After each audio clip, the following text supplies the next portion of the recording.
Oui, donc je vais vous présenter donc Why Do I Care d'un point de vue d'un astrophysicien. Vous savez, notre Terre est vraiment très très unique. Il faut vraiment la sauver parce que dans tout le système solaire, bien sûr, c'est la seule qui héberge la vie intelligente. Et même la vie, parce qu'on a essayé de trouver dans d'autres planètes, mais même la vie à l'état de micro-organisme maintenant n'existe pas.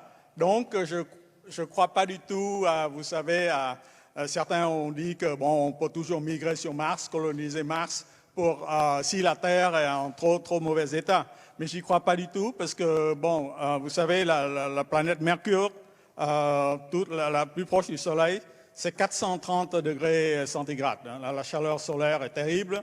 Bien sûr, aucune vie ne peut s'y développer. Et puis, après, c'est la planète Vénus. Et elle est encore plus chaude, 450 degrés, 4,5 fois la température de l'eau bouillante. Alors pourquoi, si elle est plus éloignée du Soleil, pourquoi elle est encore plus chaude? Bien sûr, c'est le gaz carbonique, le fameux effet de serre du gaz carbonique. L'atmosphère de Vénus est 96% de CO2. Donc, vous savez, Vénus n'est pas très loin de chez nous.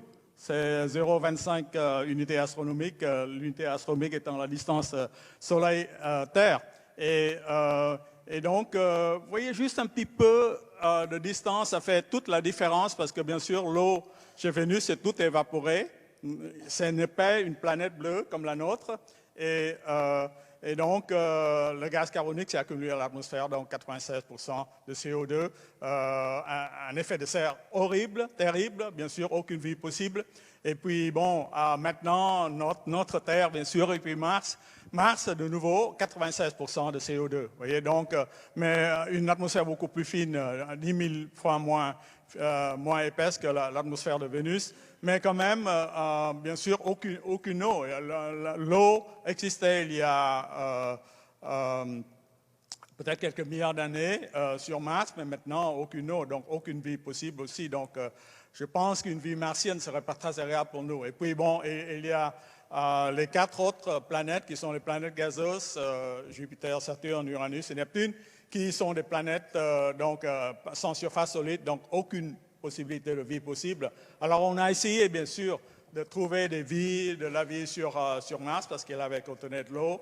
Aucun résultat pour le moment. Peut-être sur des lunes refroidies de Jupiter, comme Europe, par exemple, parce qu'on pense qu'il y a un océan liquide sous une couche de glace, là.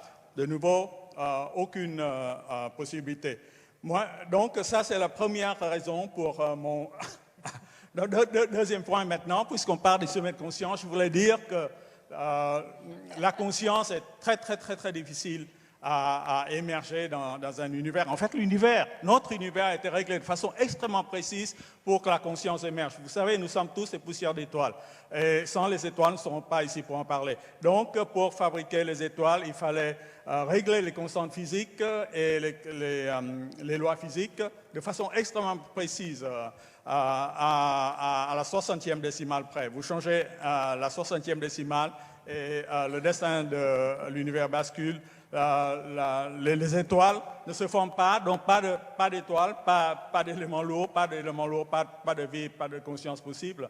Donc, en fait, il ne faut pas nous autodétruire parce qu'en fait, nous jouons un rôle très important, celui de donner un sens à l'univers, vous voyez, parce que l'univers nous a créé un vide, il n'est pas vide, une série, et si maintenant nous nous autodétruisons, détruisons notre belle planète, nous créons du non-sens dans l'univers. Je vous remercie. Merci beaucoup pour ce voyage planétaire. Vraiment bien. Oui.